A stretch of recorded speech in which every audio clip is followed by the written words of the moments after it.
Please support the bar by subscribe, and sharing my cast. Follow my social media at Facebook, Instagram, Gab, Parler, BitChute, YouTube, DLive, Twitch, CloutHub, and Rumble, or join my Subscribe Star. Make a donation by clicking on the links on the description box. I am a listener-supported show, so any of the above is greatly appreciated. Help me grow and spread the truth, since the mainstream media obviously does not want to support truth.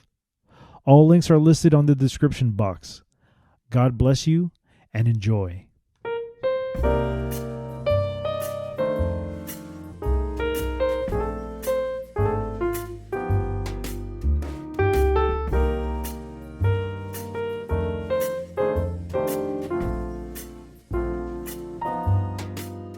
Welcome to the Speak Uneasy, a safe space where cancel culture does not exist, because we are in a different prohibition era.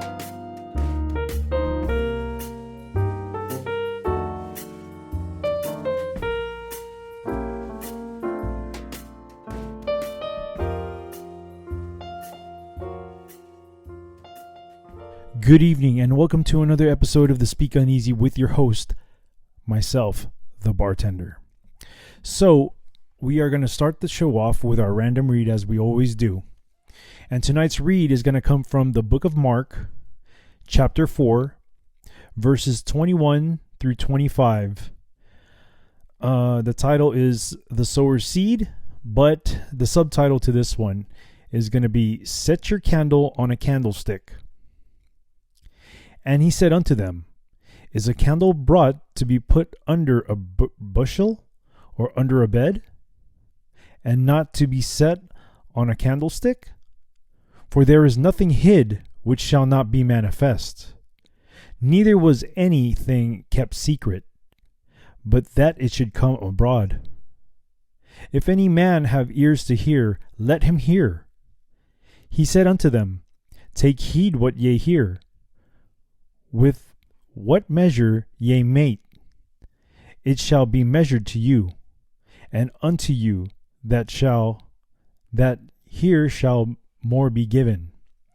For he that hath, to him shall be given, and he that hath not, from him shall be taken even that which he hath. Once again, that comes from the book of Mark, chapter 4, verses 21 through 25. The title of this one is called Set Your Candle on a Candlestick. Now, my take on this. Every time prior to doing the show, I pray to the Lord. I pray to God. I say, hey, of course I don't say hey to God, but as I'm praying, I say, God, please give me a message for me to convey to the people, so that they may they may interpret it how they wish. And this verse is a very look at what's going on right now, people. Okay? Have there not been a wave of people awakened last year and who are awake now? This verse is going to you people from God. He's using me to shoot the message to you. So it's self-explanatory, right? Everything has been made manifest. I mean, I don't think I have to explain this. This is self-explanatory. There's always going to be light shed upon the darkness. And when the light is shed upon the darkness, the truth will come out. Plain and simple. So that's my random read for the night. Very short explanation. I mean, I really don't have to go into detail what that means. So, for tonight's cocktail, we have a little surprise here that I'm going to be making. It's called Death in the Gulf Stream. And this is an Ernest Hemingway cocktail that he created. And one thing interesting about Ernest Hemingway cocktails is that he doesn't use sugar, because sugar never used it wasn't sugar didn't his body didn't take well to sugar, so he'd always use a lot of citrusy stuff on his drinks. But nonetheless, we're gonna make this one called Gulf in the Death Stream.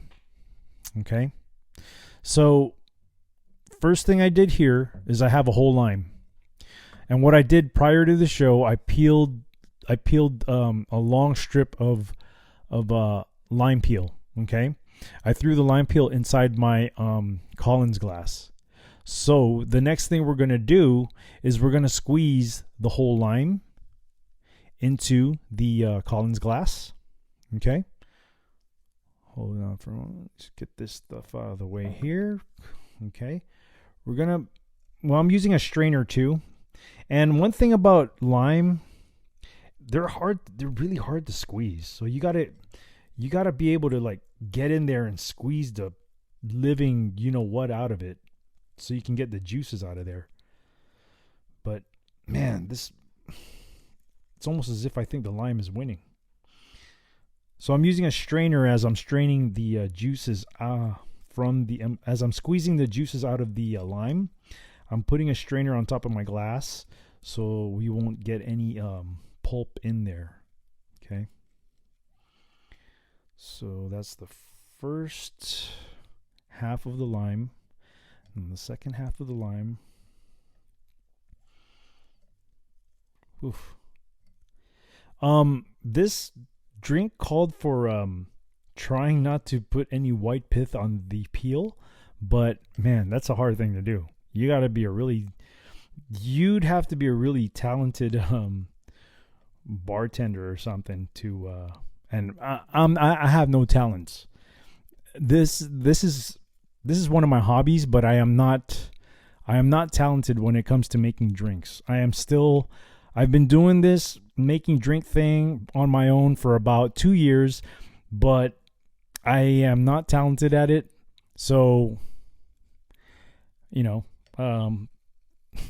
they say the longer you do it, you get better, but it just hasn't happened yet. Maybe there's no pressure when I'm making the drinks because I'm at home and I'm making the drinks, and the only person that I'm making the drinks for is me or my wife, sometimes my son. Okay, so I think I squeezed the what out of this one. So right now in my Collins glass, I have a lime peel and lime juice. So what we're gonna do now is we're gonna muddle the juice and the peel inside of the Collins glass. We're not gonna muddle the what out of the peel. We just want to muddle enough to get the oils out of the peel. Okay. All right. So that's that. So now next, we're gonna go ahead and put some ice in here.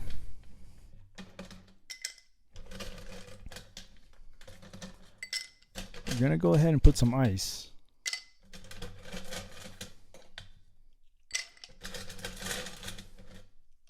We're gonna top the glass off with the ice.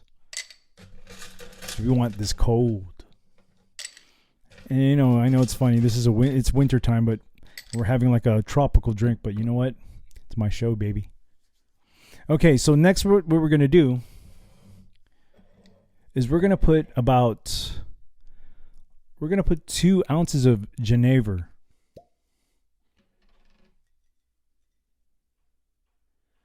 All right, here we go.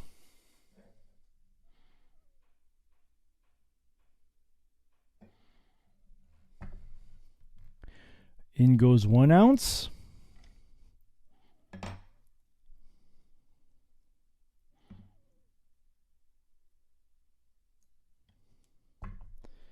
In goes another ounce. Now I'm assuming there should be more lime juice to this, but you know what, man? I squeezed as much as I can. Let me see if I could squeeze a little bit more out of these things. I might be able to squeeze just a little bit more because I think this thing calls for a little bit more lime juice. So I'm trying to squeeze as much as I can off of this stuff.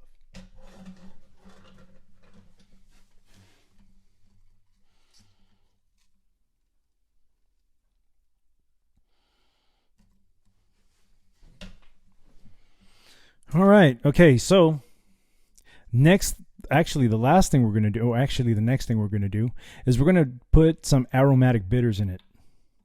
We're going to put in about 5 dashes of aromatic bitters. 1, 2, 3, 4, 5.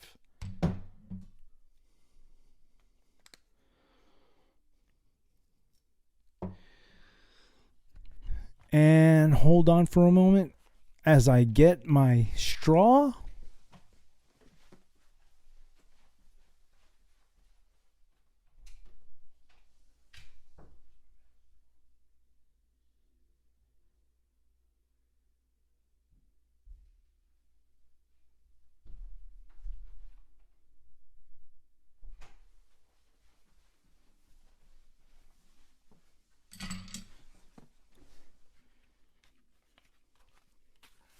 All right, we put my metal straw inside the Collins glass. I'm going to go ahead and stir this with my metal straw. Oh, man. That peel is down there. Okay, so I messed up on this one. You know what I was supposed to do after muddling it is kind of use the peel. The long peel, I was supposed to use it as my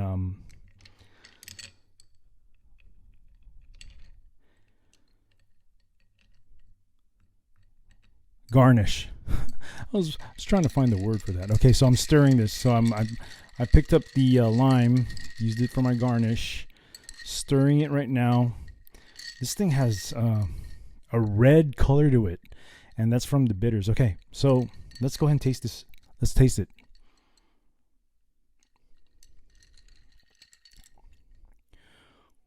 Oh, it's got some kick. Oh, it's got kick, but it's not bad. Okay, I've never had Genever by itself, or Genever, however you want to pronounce it. But man, the lime, if I only had more lime out of that thing, it would taste better. But it's a very tart drink. It's very tart. The bitters add a balance to the drink, but that lime, man, it just gets you. So that is the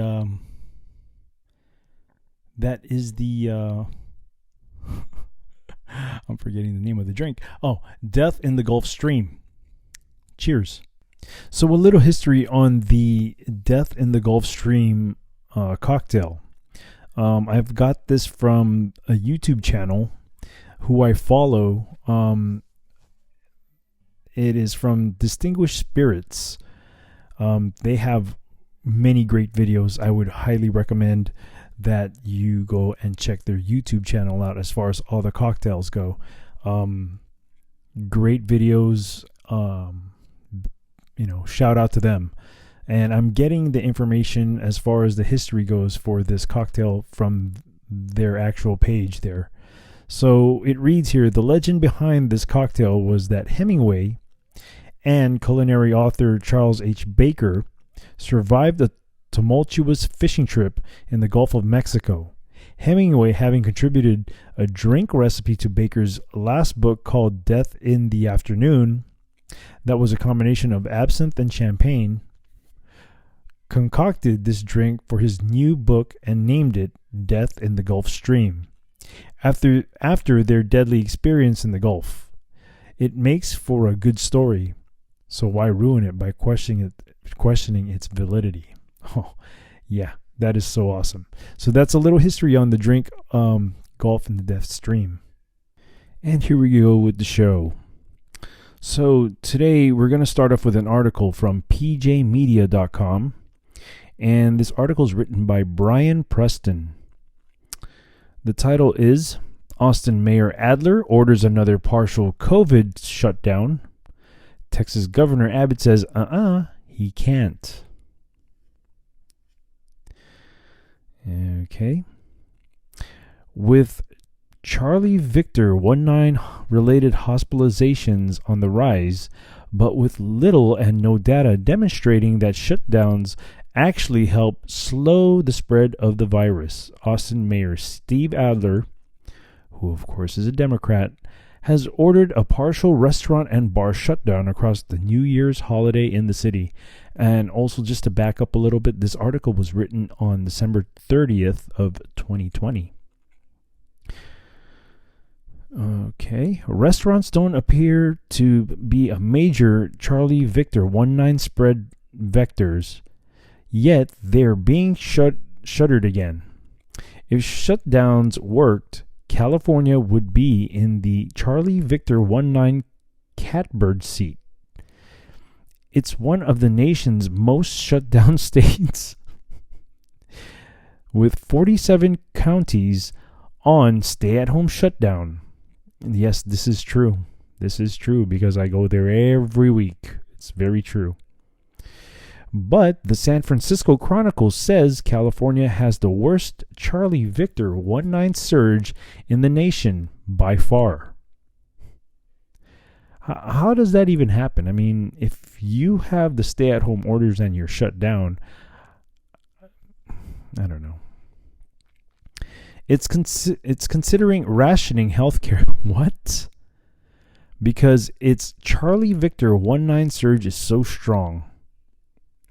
Florida, meanwhile, is far more open and is suffering much less. Huh? How does that work? Much less? Of a Charlie Victor 19 surge. The wisdom of shutdowns is scientifically questionable and economically ruinous. Texas Governor Greg Abbott, who is a Republican, took to social media to countermand Adler's order. And here's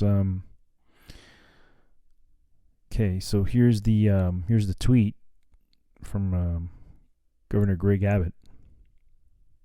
This shutdown order by Austin isn't allowed, period. My executive order stops cities like Austin from arbitrarily shutting down businesses. The city has a responsibility to enforce existing orders, not make new ones. And here goes John Engel to the mayor.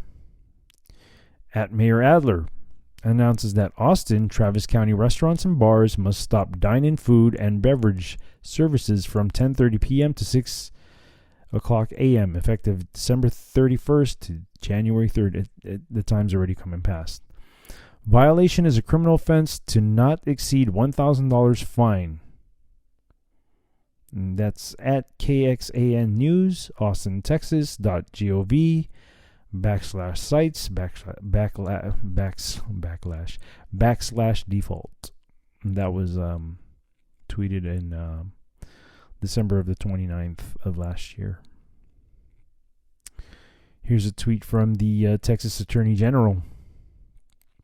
The city of Austin and Travis County orders enacting a 4-day shutdown of dine-in food and beverage services violate at Governor Abbott's executive order GA Golf Alpha -32.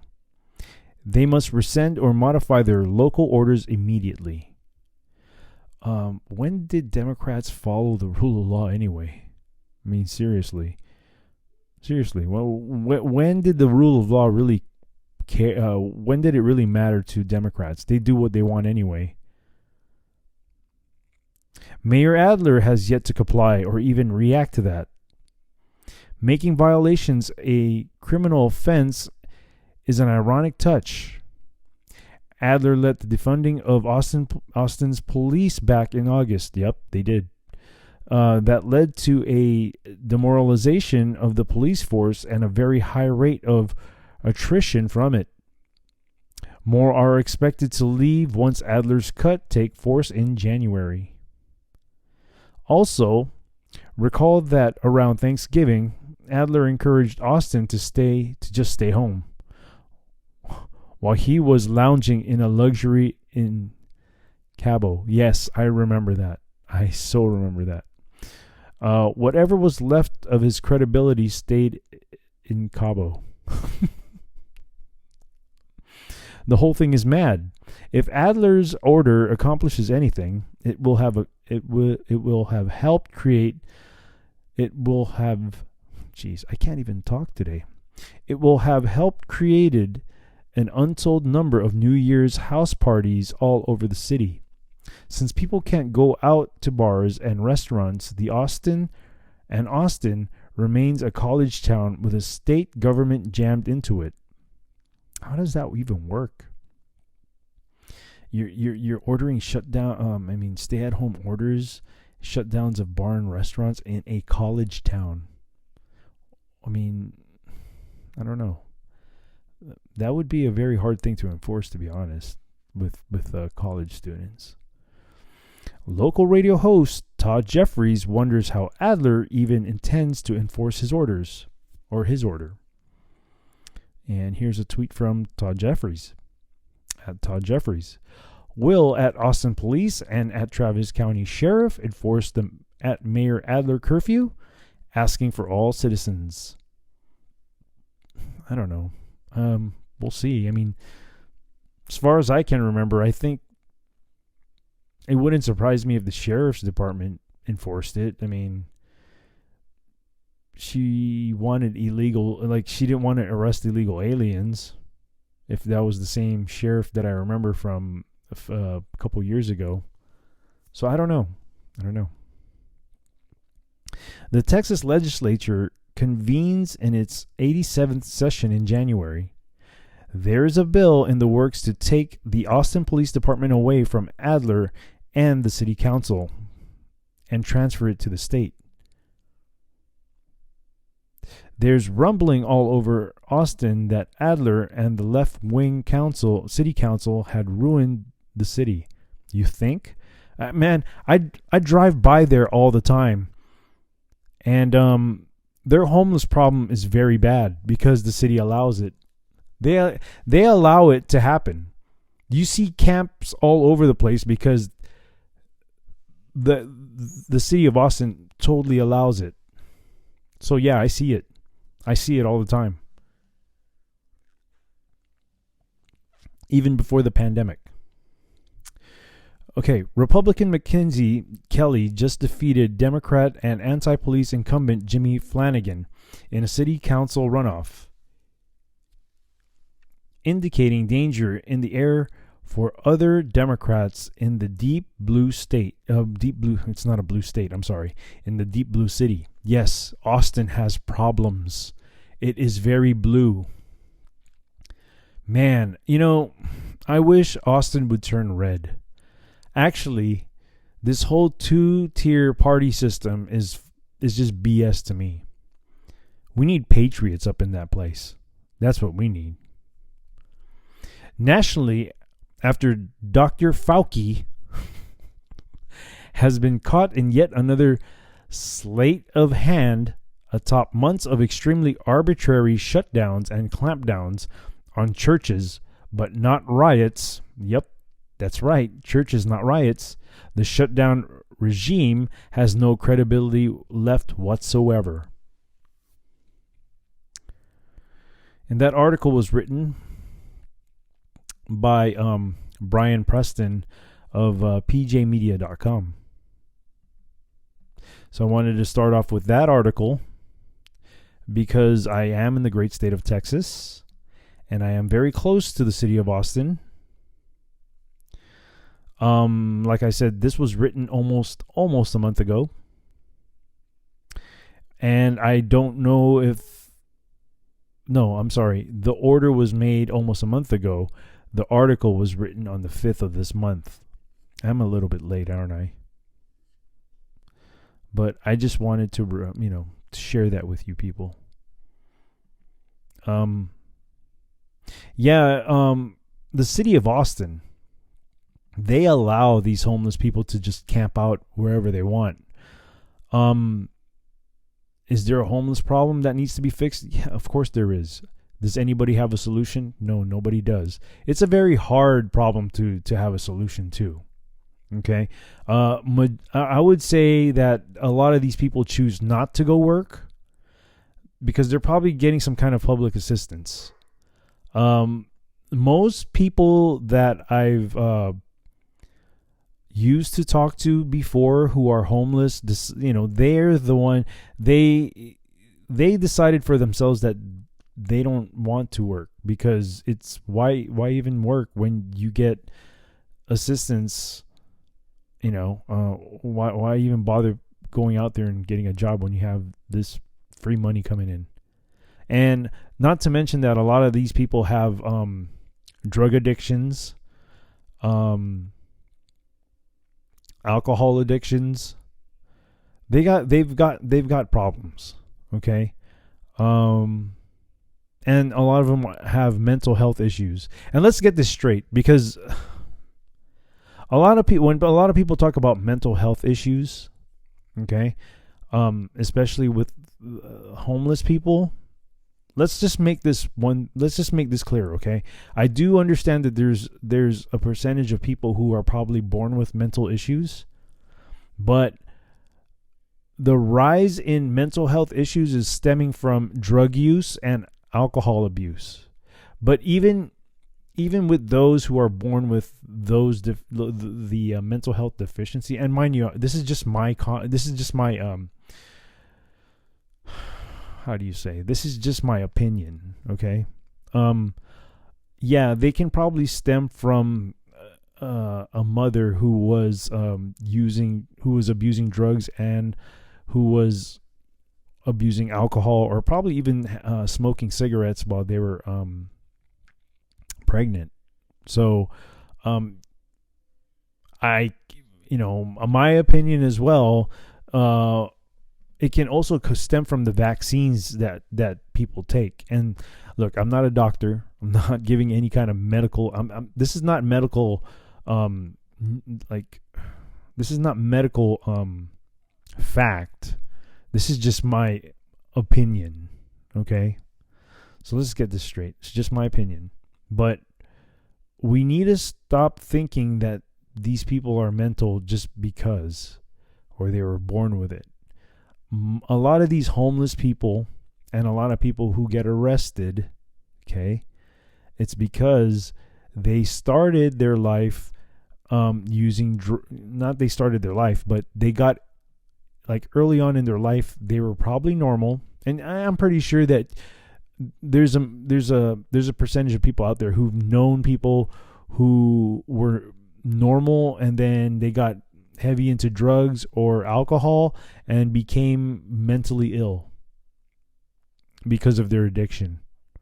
I can tell you that meth, for example, that and this is just based on my observation on people over time. People on meth in the beginning, they're normal, but you see a progression of their brain deteriorating, and they start talking to themselves, or they start hallucinating. They just their mind is just gone because of the long-term heavy drug use. They're still alive. I don't know how that happens where they're still alive, but their brain is not alive anymore. Like, they're not the same person that they used to be. So that's just my take on with the mental health issues with the homeless people out there. And the homeless problem is a very difficult problem to solve. Nobody has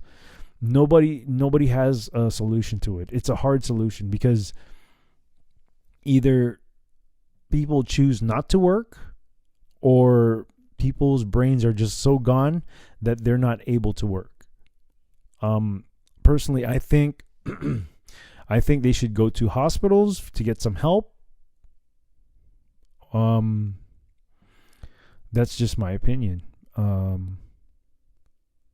It's difficult to do that though. How you get? I'm pretty sure we can get the funding for hospitals for mental people, because that's what they need. But you get Democrat-run areas, and they don't want to fix problems like that. And it's usually Democrat-run places that have these problems. Another place that I used to drive by a lot, especially when I go to California, would be L.A. I would drive through the 101 freeway through downtown, and you see these homeless camps on the side of the freeways. That's how bad it is. Even on the 110, like when you drive by certain places on the 110, on the overpasses, you can see encampments, just like the 101 on the side. Especially when you're like, once you leave the downtown area going into the Hollywood area, you see it. It's so visible. And this is a Democrat-run city. So it's always these Democrat-run areas that have these problems. You know, you go over here in Texas, when you drive through downtown Austin, or even like these pocketed areas of Austin, like if you're taking the 183 and you exit, you see a lot of these homeless camps out there because they allow it. But once you go outside of Austin, like when you're heading towards like the San Marcos area, you don't see that. You don't see that stuff. It's because the city allows that. I don't know. Are my eyes deceiving me? Tell me, people. Are my eyes deceiving me? Okay. So, let's go to the next article. And this is a very good article, since we're talking about the two-party system right now. We just got done talking about the Democrats who don't care about their areas that they supposedly run. This article is going to come from theamericanthinker.com, and it's written by J.B. Shirk. The title of the article, this was written in January 14th of this year. The title is "The Republican Party Killed Itself." It sure did. It sure. You know what's interesting? Before I even start on this article, is that a lot of Democrats showed their ass. Right now, we know who are the true patriots and who are the people who are part of the deep state. And yes, I do think that there is a deep state. There definitely is. They tried to get rid of POTUS, Trump, because I still consider him POTUS. What we have now, this guy who alleges he's number 46, yeah. I don't consider him, but just to make him feel good, yeah. We'll just give him the title, but honestly, I don't see him as my president. So let's go ahead and start this article. The Republican Party killed itself. The particular poison it swallowed is the hatred it harbors for its own voters. Sooner or later, all that hatred was going to burn it up. But Republican lawmakers turned their backs on Republican voters protesting for free and fair elections and endorsed election fraud by ignoring it. They blew up any remaining illusion that the red-blue divide in D.C. is real. No, here's the best thing about last year. The best thing is so much people got exposed for who they really are, which woke up a lot of other people who probably wouldn't wake up to what's going on. And I think that is probably one of the greatest things that happened last year. Hence, Donald Trump winning more votes, because it was so clear. last year made everything very clear on where people stood. Okay? I've been awake to this whole matrix since 2006, and I'm glad the way President Trump did things the way he did. He absolutely exposed everybody. He did. Man, what a bold tactic, huh? Talk about a grandmaster chess player who baits these people in and they take it and expose who they are. What a genius. He's not a grandmaster chess player for nothing, I guess, huh? And here I am, struggling a chess game with a 9-year-old girl, and I always get defeated because her brain is just way advanced than mine was when I was 9. She's got a bright future ahead of her, my daughter. She really wants to join a chess club too, and I encourage it. I encourage it, but unfortunately, there's no chess clubs for kids her age. You have to be a teenager. I'm going to keep reading. Republican voters struggled for over a decade to give the Republican Party all the power it needed to fight for the Constitution and American liberty and against the quickening assault of totalitarian state control. Republican voters repeatedly urged Republican lawmakers to stomp out big tech censorship and strangling of free speech before it was too late. Republicans in office have done nothing. They have. A good majority have done nothing. There are, don't get me wrong, there are very, very good, genuine people who want to fix things. Jim Jordan is one of them. Man, what a badass. Devin Nunes is another one. I really want to say Ted Cruz, but he's connected to a lot of questionable things. Right?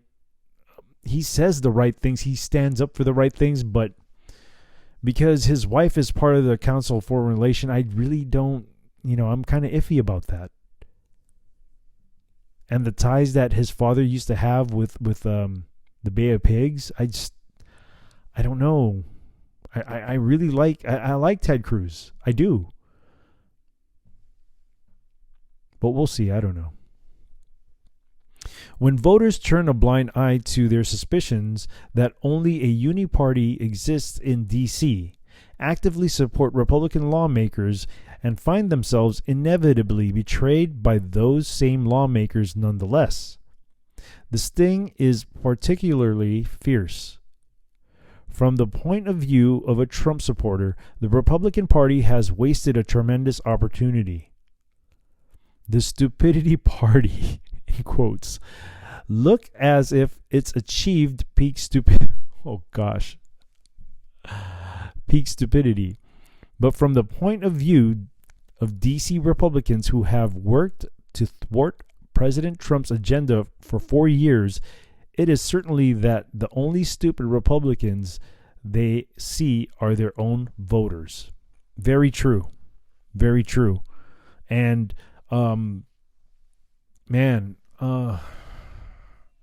it was only last year where people were beginning to see these things. A lot of people did get suckered in the first time around.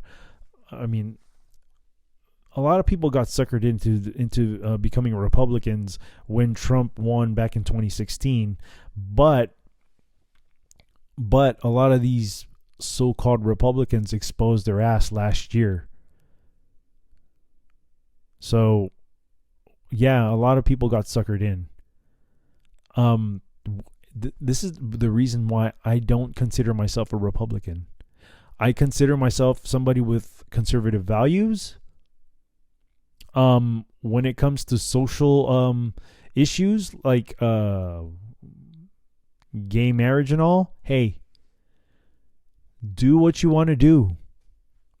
I don't agree with it, but if that's what makes you happy in your pursuit of happiness, by all means, go ahead. I'm more of a libertarian when it comes to my politics. Okay. I'm fiscally conservative. I consider myself a so-called Christian because I don't necessarily tie myself into a denomination. I am a Christ follower. I do believe in God. My values are conservative, but like I said, some of the social issues that are out there that I really don't care about are, I guess you can say they're not necessarily liberal because I don't support it. It's one of those things where if that's what makes you happy, cool. I don't agree with it. Don't force me to become that, and we'll be fine. I judge you by your character, not your lifestyle. But of course, if your lifestyle clashes with what I think is wrong, like pedophilia, for example, I'm never going to accept that as something. I'm never going to be friends with you because, that's what you like. I'm so against it in every way. But I don't want to veer off topic too much. I'm going to continue reading.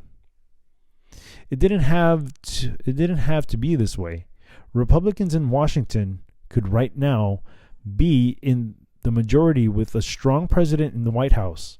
Instead, they spent years using Trump supporters when their votes were needed and giving little in return. Yeah, absolutely. It was a betrayal that leaves deep scars. Yeah, you think that the people won't remember what you people did? They're going to remember.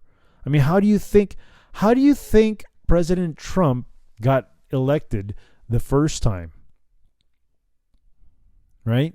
How do you think he gained more voters during his second run? And it was obvious that he won. It was so obvious, and it's still obvious till today.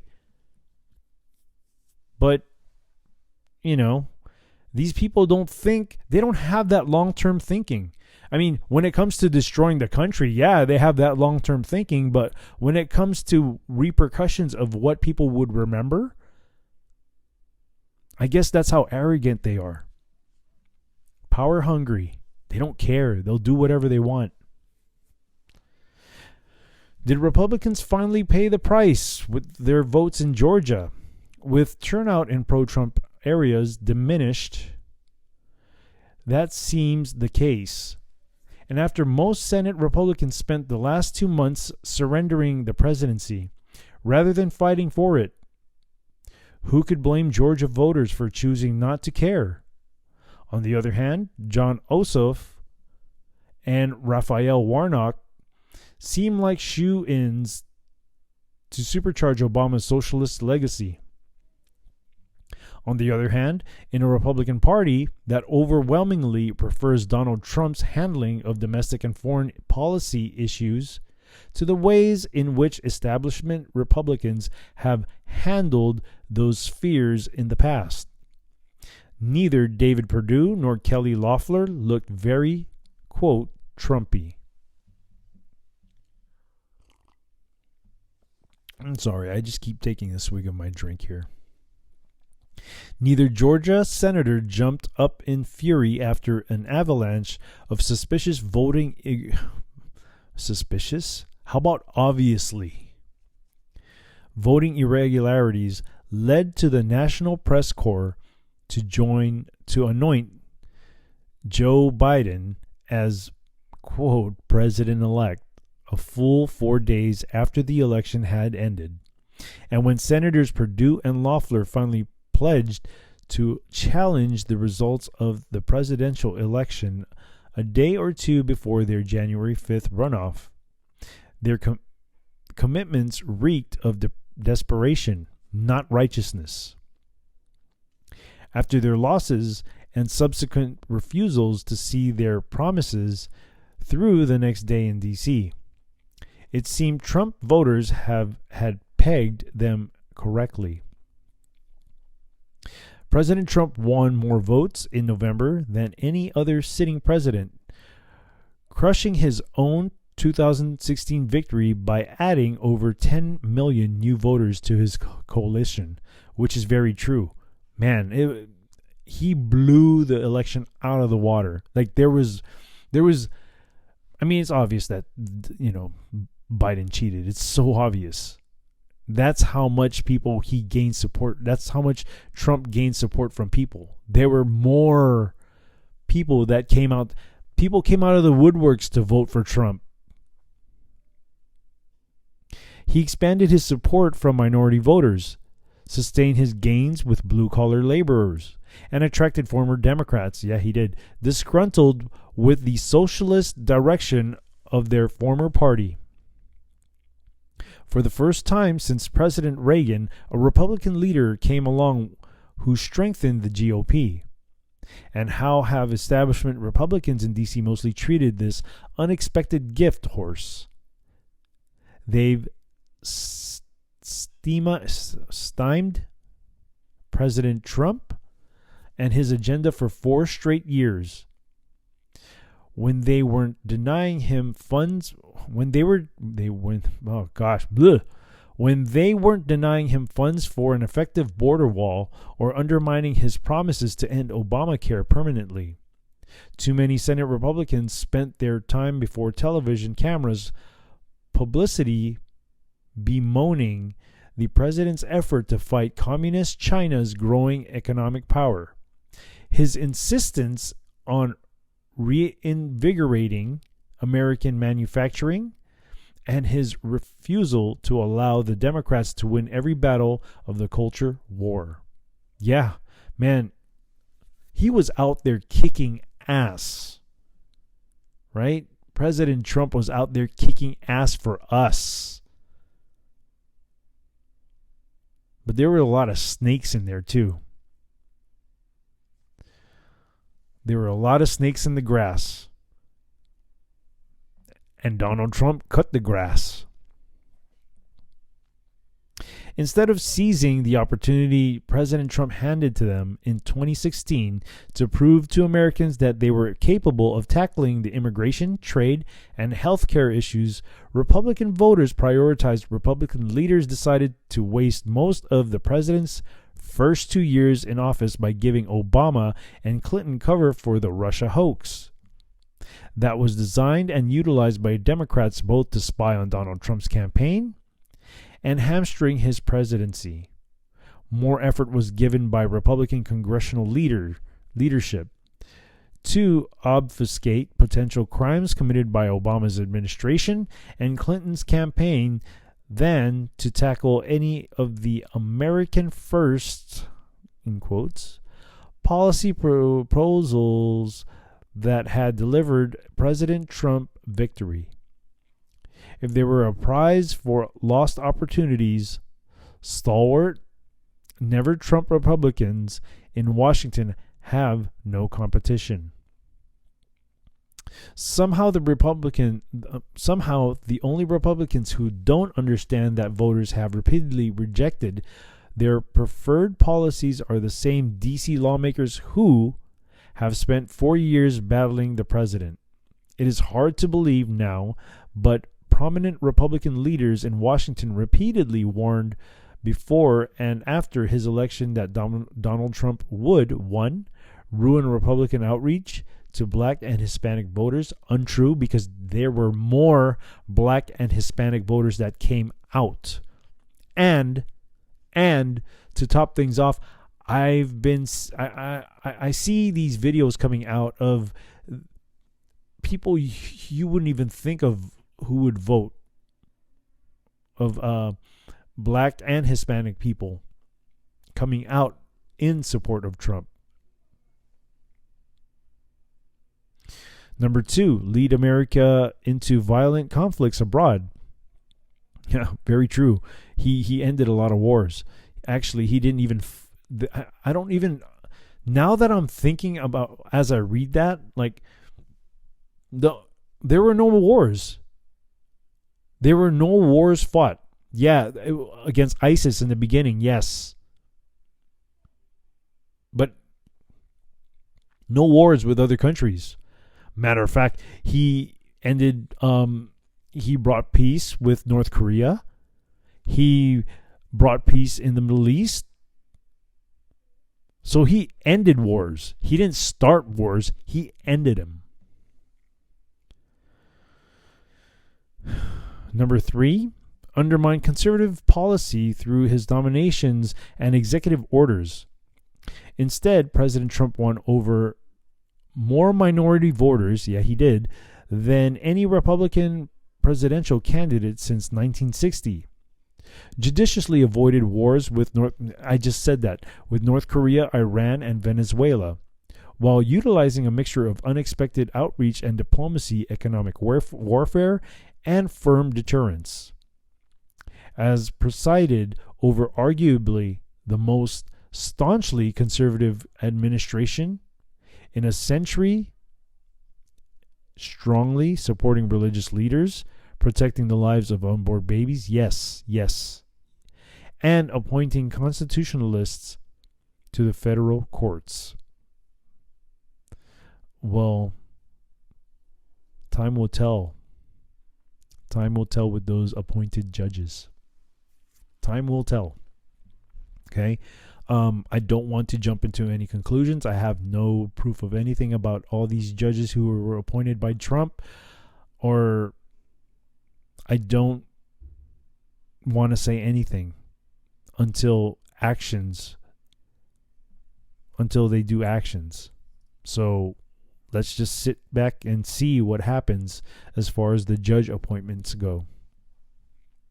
If the Mitt Romneys, Paul Ryans, Ben Sasses, oh man, sounds like a bunch of globalists to me, or any of the other consistent never Trump naysayers who all predicted the worst from Trump's presidency had any professional credibility, they would recognize how repeatedly wrong they have been about their doom and gloom predictions for 5 years. That they have only doubled and tripled down on their hatred for President Trump, while, in Senator Romney's case, astonishingly turning potential Biden family financial crimes into a Trump impeachment has only made them, and by extension their Republican colleagues, increasingly repugnant to ordinary Republican voters. It is difficult to pull the lever for the Republican members of the legislative body that stubbornly refuses to understand why voters elected President Trump and how the president has succeeded for those voters despite the intractable efforts at sabotage by never Trump Republicans in Congress. It is hard to imagine ever supporting members of a political party who see ordinary Americans protesting for free and fair elections as a greater threat to the Union than their own totalitarian colleagues pushing censorship and socialism in the halls of Congress. Yes, man, those Democrats. I don't even consider calling them Democrats. They are just straight up communists, man. For some Trump supporters, the choice between authoritarian Democrats, can we just call them communists, and turncoats, Republicans in a coin toss. They may arbor the way Democrats are destroying America's constitutional foundations and freedoms, but they also detest the weak-willed Republicans in office who are complicit in the Democrats' effort to fundamentally transform the country by failing to actively fight back tooth and nail. I don't think that they're weak. I think they're purposely destroying this country. That's my opinion, okay? Was that not why Donald Trump rose to power in the first place? Yeah, it is. Because Republican voters had become so fed up with 30 years of slow but consistent betrayals by their own party that they finally decided to bring in someone new, willing, and able to fight. For anyone not residing in D.C., that was the obvious lesson of 2016. Over 4 years later, too many elected representatives still haven't figured that out. No, I think they have figured it out, but they just are adding into the problem to destroy this country. I think that's what it is. They're globalists. Let's call them what they are. You know? It's no secret. Call them what they are. They're part of the problem.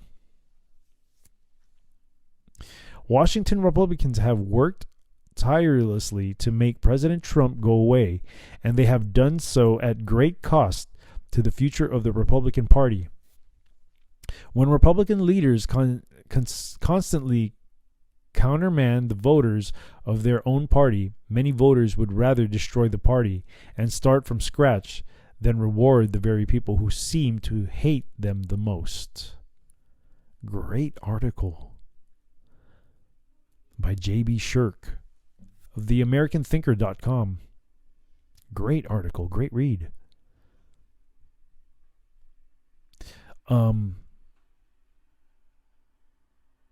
That is why a lot of people are beginning to talk about creating a new party called the Patriot Party.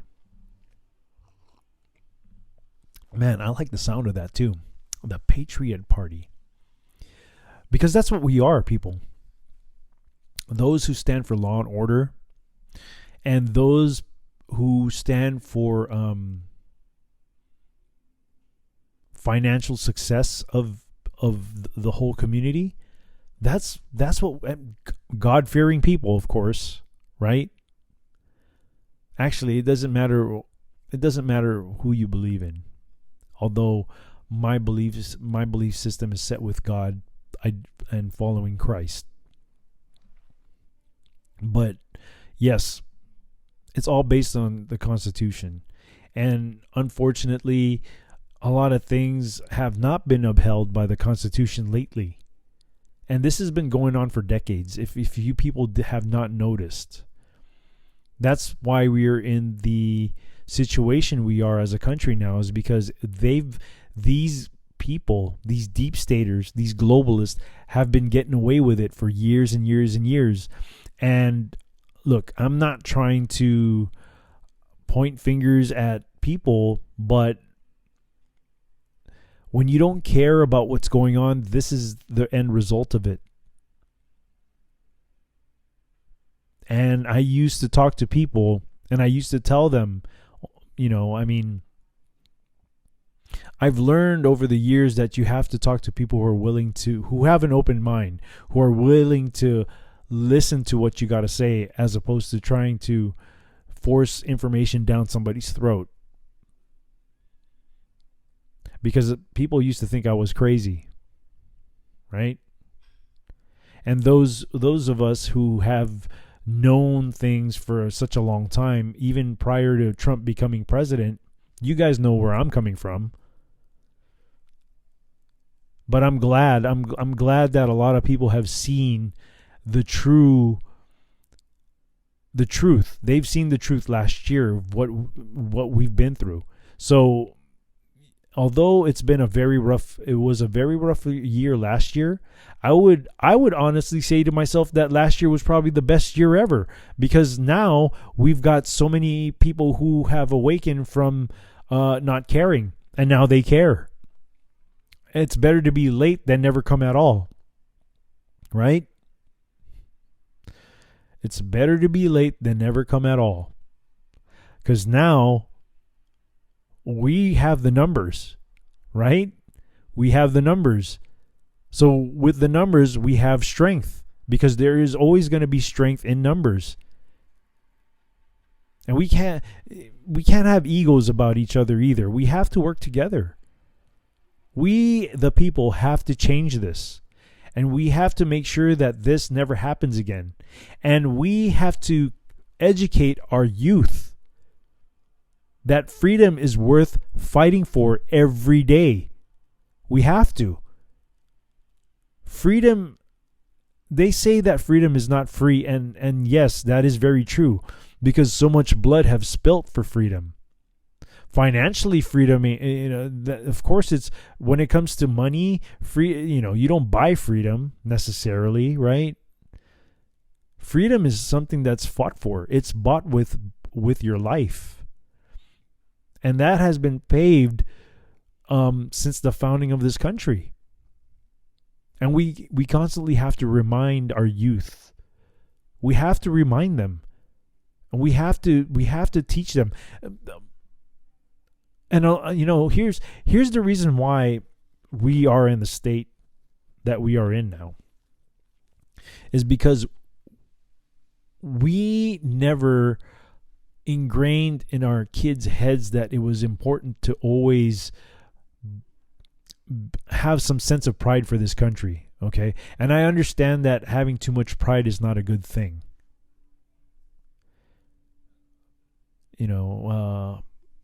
Being humble is a very, very key thing to being a well-balanced person. But we always have to remember how much blood was spilt for this country, instead of forgetting it and not knowing how we're able to celebrate our freedom every 4th of July. And I've seen these videos from Mark Dice where he goes to the pier in San Diego and asks a bunch of people why the 4th of July is why is it a holiday, and a lot of people don't even know. We have no one to blame but ourselves. So we, as parents to children, we always constantly have to remind them that they need to sustain this freedom. And in order for you to sustain this freedom, you have to remember where it came from. It was paid by blood. It was paid by blood. It was paid for the idea of a free society. And we have to ingrain that in our children, and they have to ingrain that in their children, and it has to keep on going. It has to keep on going. We can't stop. We can't. Like I said, this is how we got here.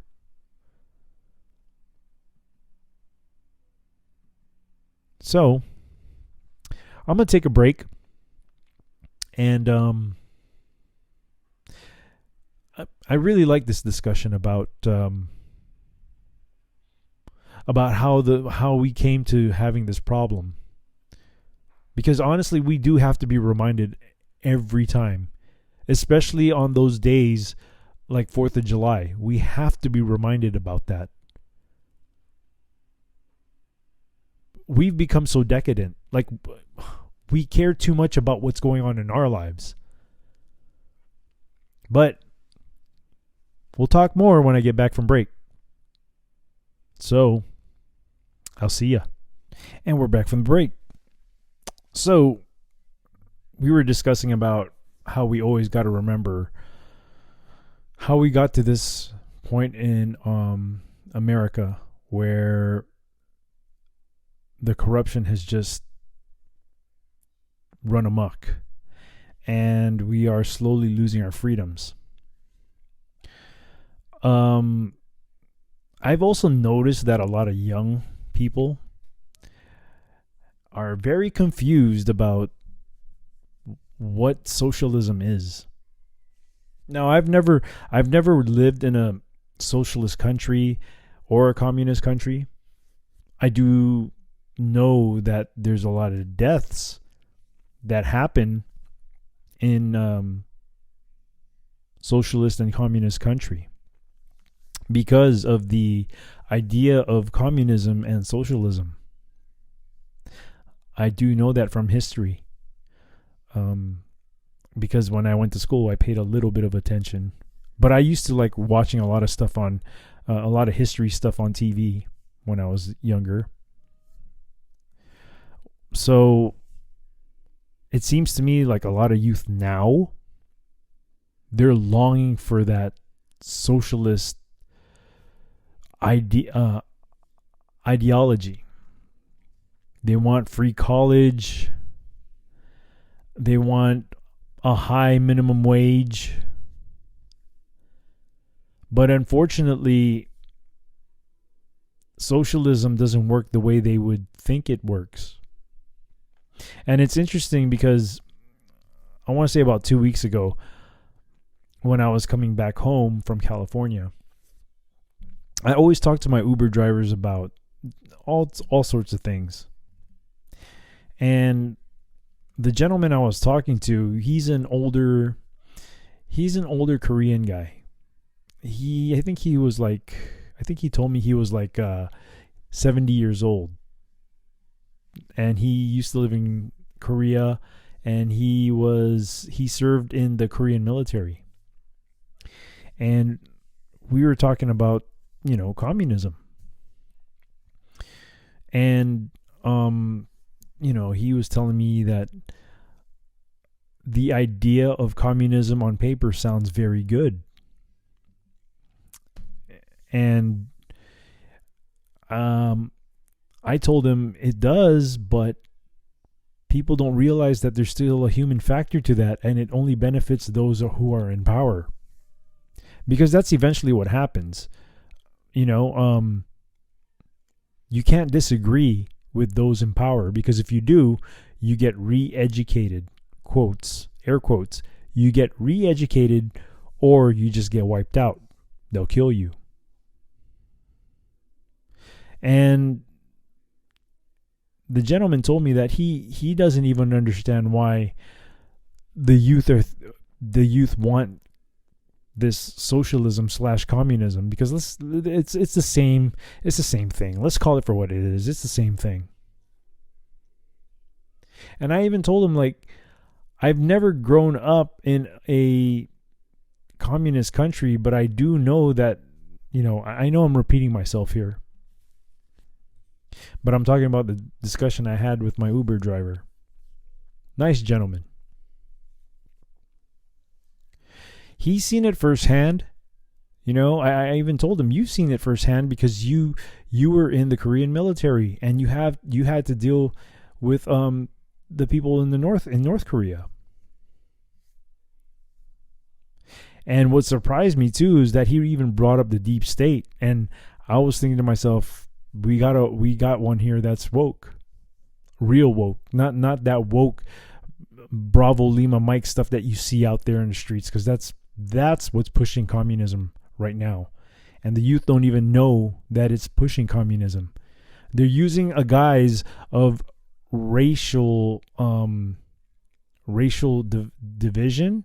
They're using that as a guise for bringing in communism.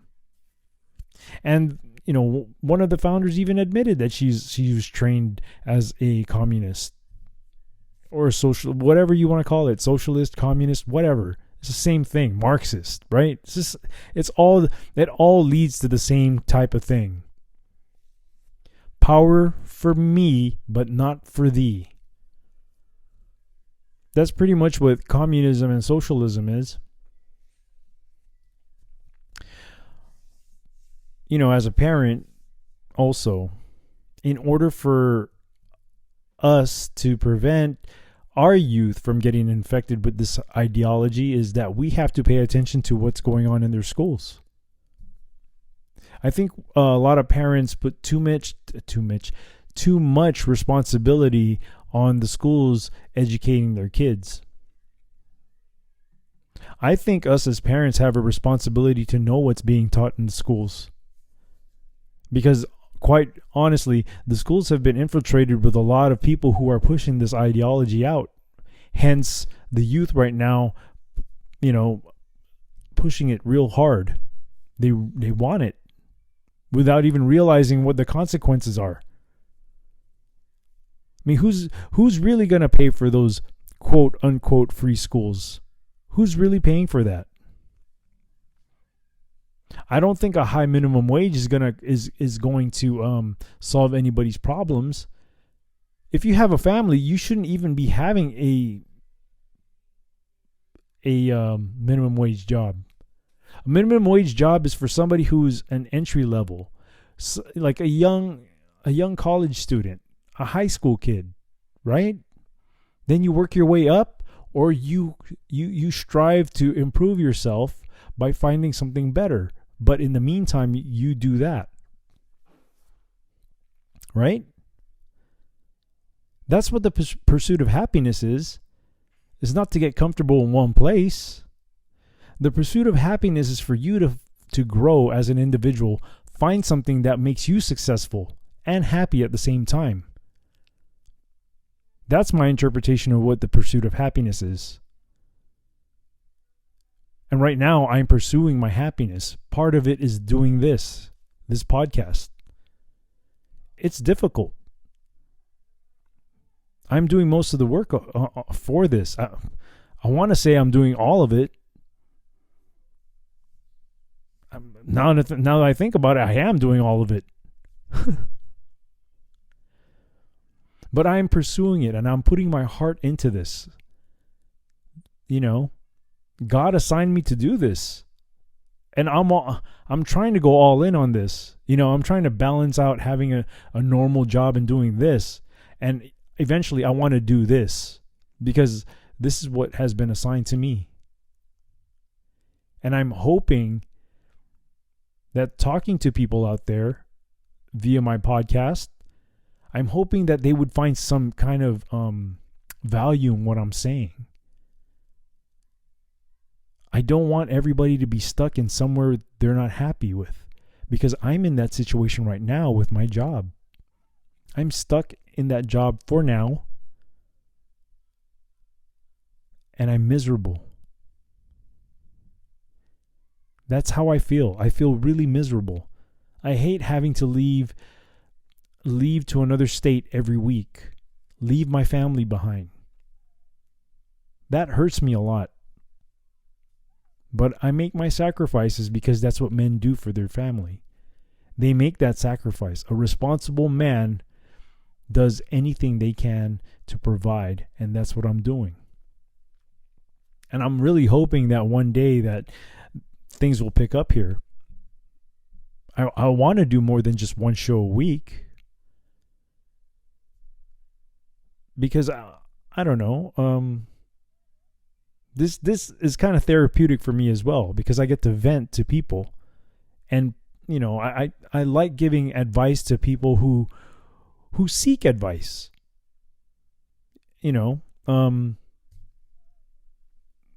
I would always encourage somebody to do their own thing. Do your own thing. Be your own boss. Be your own master.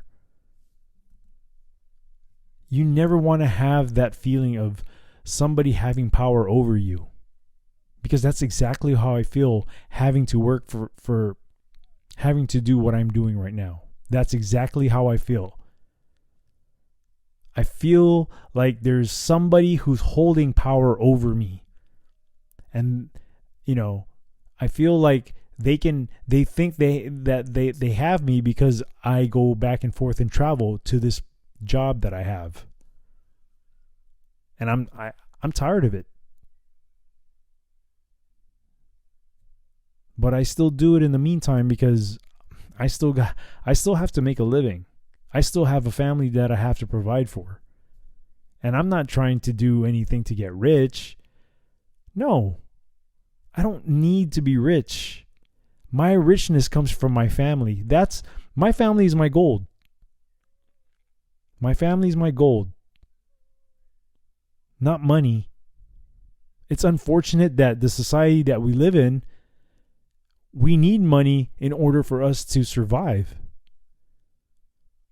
Whatever happened to the days of just helping each other out? I've never lived in those days.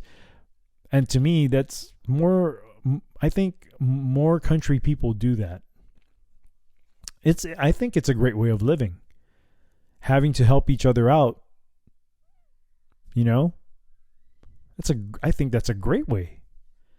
Don't have to worry about, too much about money, because you're doing favors for favors. You're bartering, right? But that's only my opinion. But I enjoy doing this. I do. And I never thought I would, because I'm not the type of person who, I'm not the type of person to go speak on a mic, but I've grown to like it. I've really grown to like it. And I would always encourage anybody out there who's thinking about it, just do it. Just do it. You'll find out if you're good at it or not. I don't know if I'm good at it, but I'm doing it. So, back to what I was saying, because I know I veered off in a very different road there. But that happens when you're just talking, when you're just conversing, right? You get drifted away in different topics. But we as parents, we have to pay attention to what's going on with our children's education. Like, we have to be there.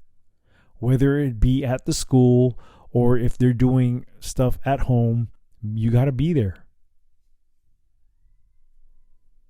You got to be there. And you're the filter. The parents are the filter. Filter out what's truth and what's BS. Because let's face it, a lot of the youngsters, a lot of youngsters that are in their 20s right now, they have no clue. The majority of them, they don't. They don't know. They're asking for communism when they don't even know what the hell that really is. It's a bad thing. It's a bad thing. Because you're not allowed to do anything unless the government approves it. And those in power will be in the government. So you do their bidding. They take whatever they want from you. You have no say. That's not the type of country that I want to live in. As far as I know, even though a lot of the constitutional rights are disappearing, as far as I know, we still have freedom of speech. On paper we do. I know that it's unfortunate that there are a lot of streamers out there. There's a lot of people in the patriot movement that are being canceled out from social media. That's a great example of communism. You get canceled because you disagree. But it's funny because the mass majority of people, they're against, the mass majority of people are the ones that voted for Trump, right? We have the numbers, right? But yet, those who don't have the numbers, they have the power. And they're abusing that power. So, like I said, as far as I know, we still have freedom of speech. That's what the Constitution says, the Bill of Rights. But do we really? Another thing that we may have trouble with is the Second Amendment, the right to bear arms. Because this president that we have now, this self-proclaimed president that we have now, he's going to come after the guns, man. He's going to come after the guns. And who knows? Who knows how that's going to go down? They're already making it difficult to buy guns, especially in liberal states like California, for example. You got to go through so many of these dumb hoops just for you to purchase a gun. Even just to buy ammo, you gotta jump through dumb hoops. So, I don't know. Well, I hope this discussion I had with you today put some fire in you. And hopefully you can, pursue your happiness, whatever that is. I'm pursuing mine. It's a very rough start, but hey, it's never going to be easy in the beginning. The moments that are the most difficult are the moments you embrace the most, because those are the moments that mature you, right? Don't be afraid of difficulty. Don't be afraid to fail. How else will you learn? How else will you know? Failure is a lesson. Okay? Remember that. Failure is a life lesson. Failure is what humbles you too. Whether you know that or not, failure does humble you. You can't always win. You can't always be successful off the bat. There's a struggle that you go through. And that struggle is what gives your journey, it gives you a lot of meaning. And it makes you grow. So whatever troubles you go through in the journey that you have pursuing your happiness, embrace every moment of it. There is nothing wrong with failure. If one way doesn't work, you try another way. Get back up, dust yourself off, and keep pursuing your happiness. I don't know if this is working for me, but hey, I'm doing it. I don't care. I'm just going to do it. Lucky for me, I didn't have much friends growing up. The handful of friends I did have, and I still have, they're very, very, they're quality people who I'd like to have around me. And if there's people out there who just hates on you because of you even just trying to pursue your happiness, then maybe they're not your friends. Cut them loose. You don't need that. So, I hope this little pep talk, put some fire on your butt to get up and do something for yourself that you want. Because quite honestly, if you're happy doing what you do, you're going to be a lot more productive. Far more than average, because you enjoy what you do. You won't be doing bare minimum,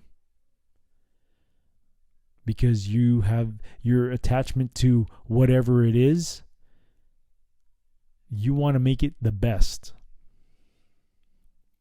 So, I'm glad we had this discussion, and I hope we can have many more shows like this. I'd really like to get a co-host, different people co-hosting every time. I think the last show I did with a co-host was pretty successful.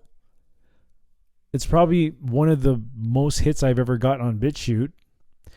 I guess because people like to hear people discuss things that,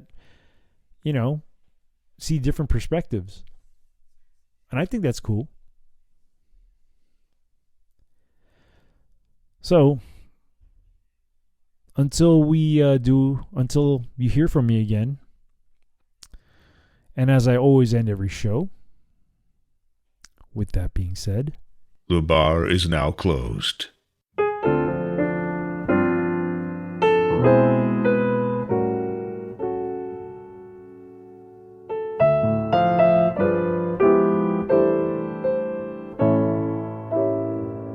I can't help but wonder if I'm under a spell. It's more than a passing notion. I've never fallen with such devotion. I can't help but wonder if it's only a dream. Am I naive or can I believe that things are really as they seem? Can anyone explain it? How to understand what's true? I know I just can't tame it. Whenever I'm with you,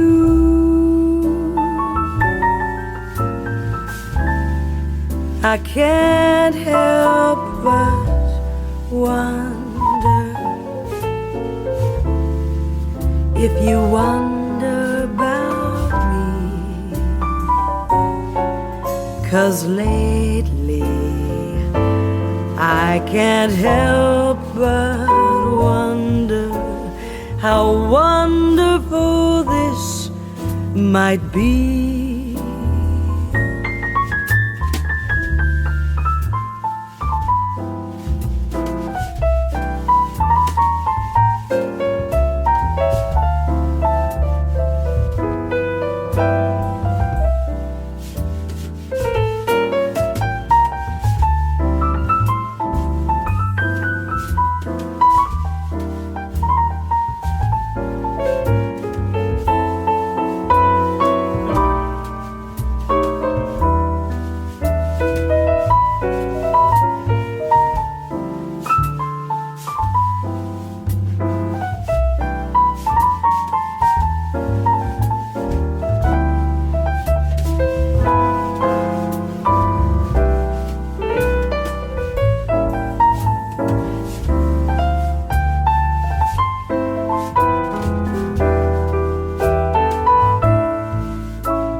Can anyone explain it? How to understand what's true? I know I just can't tame it. Whenever I'm with you,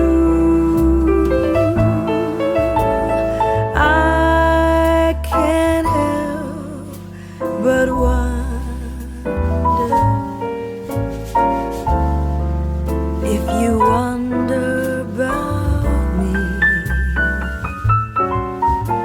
'Cause lately I can't help but wonder how wonderful this might be.